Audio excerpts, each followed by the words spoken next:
with the Bengals adding Alex Kappa, Ted Karras, and La'el Collins to their offensive line going into next season, do you think this is going to be a dream scenario for the Bengals going into next season? 100%. They went on a Super Bowl run and led the NFL in sacks. They went on a Super Bowl run and they broke or tied an NFL record for most times sacked in a playoff game. You have the weapons on offense. You have the average to above average defense that's able to make plays. And apparently they're now in the runnings to go and acquire Stephon Gilmore. Can you really say that the Bengals aren't poised for another Super Bowl run? I can't. They beat a bunch of teams that nobody had faith that they could beat. So why can't they do it again? Now you go and boister up this line. You go and get a tackle. You go and get you go get two tackles, and then you go and get a Pro Bowl caliber guard from the Tampa Bay Buccaneers.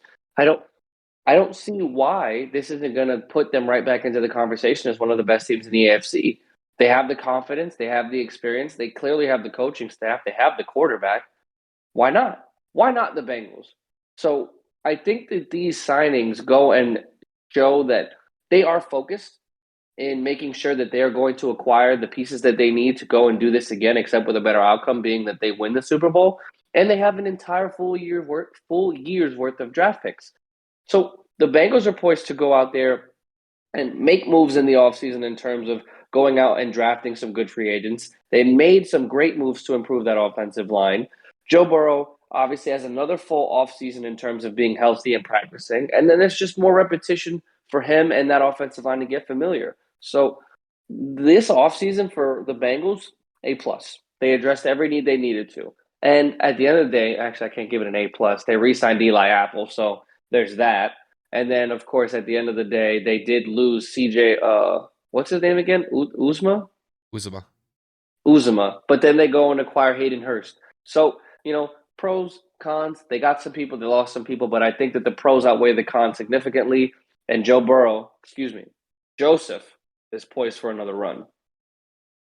Kevin, I think they hit a home run on this one, and I don't think there's really any other way to describe it. I mean, when you look at the Bengals last season in particular, they allowed the third most amount of sacks compared to any NFL team last year with 55. I think the leading team as far as the most sacks that gave up last year was the Chicago Bears with 58. But I mean, the Bengals are in the same company as the Brown. The Bengals are in the same company as the Bears in that way. You can't have that, especially with a guy like Joe Burrow leading you in that offense. But I think they hit a home run here. I mean, to be able to bring in Alex Kappa, Ted Karras, La'el Collins, I think this is going to be a situation where the Bengals could potentially, I would say, cut their sacks as far as sacks allowed by a third next season. So it's like I said, they gave up 55 sacks this past season. I could see a scenario where they may only give up 30 to 35 sacks with Joe Burrow at the helm next year, which would be huge as far as Joe Burrow is concerned because throughout the early part of his career so far, the first two seasons that he's played, he's been hit constantly. And it doesn't help that he's already had a torn ACL within the first year of his career. But the Bengals knew what they needed to do, and that was protect Joe Burrow at all costs. And Kevin knows this better than anybody else. If you do not protect your star quarterback like the Colts did not do with Andrew Luck, careers get cut short. Unfortunately, that's something we just hate to see, but it's just a sad fact of reality. When you don't protect your key asset, your quarterback, with competent offensive linemen, careers can definitely be sidelined or it could be railroaded simply just because of not being able to protect that quarterback at all costs. I think Joe Burrow is going to be fine next year. I think Joe Burrow is going to be protected a lot better than what he was this season and compared to his rookie year. And trust me, that adds even more confidence in Joe Burrow's game. I mean, the Bengals went to a Super Bowl this past season, and that was despite the fact that he was getting hit constantly, not just in the regular season, but in the playoffs as well. I mean, the game against the Titans, it's like I said, they gave up 9 sacks in one game in that AFC division. You can't have that, no matter if it's a playoff game or a regular season game. And then he continued to get sacked. in multiple playoff games this past season. But it all starts up in the trenches. And I know it's not always pretty to talk about offensive linemen, but they are one of the most integral pieces on a football team.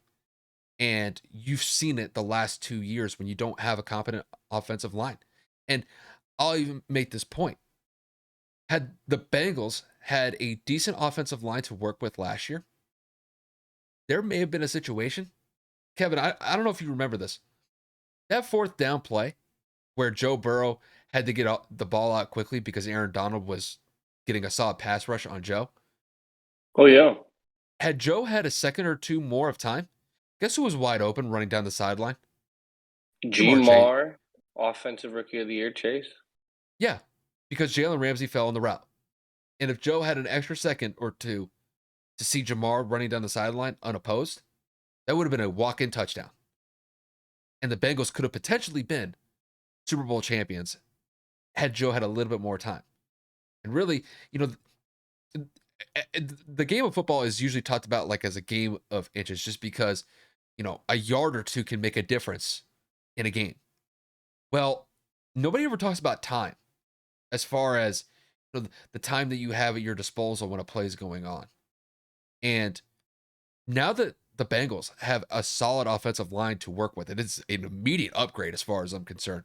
They have one of the best, I would say they have one of the best offensive lines in the AFC at this current moment in time, just with all the adjustments that they made in free agency by picking these guys up. You could give Joe an extra second, 2, possibly 3 seconds of time in the pocket to be able to make decisions. That's a game changer. And I think more than likely what's going to happen is that if Joe has more confidence in his offensive line being able to do their jobs, Joe can lead that team to another Super Bowl next season. I'm fully confident in that. Now, whether it happens, we'll see. But if Joe can light up opposing defenses like he did last season with a better offensive line going into this season, there's no doubt in my mind that Joe can go out there and lead that team to a Super Bowl again. So, granted, the AFC is stacked. It's very difficult to go back-to-back Super Bowls. Very few teams that have been able to do it in recent memory, maybe outside of the Patriots and the Chiefs. But I think that with these new offensive pieces in Alex Kappa, Ted Karras, and Lowell Collins, I think they definitely have all the pieces to be able to get to a Super Bowl. But they have to go out there and execute, and that's just something that we'll have to monitor once the season starts and potentially when they make the playoffs. But overall, I think the Bengals, they got some great offensive line pieces to protect Joe. Now they just got to go out and do their jobs. But all in all, the Bengals did what they needed to do, and they hit a home run as far as I'm concerned.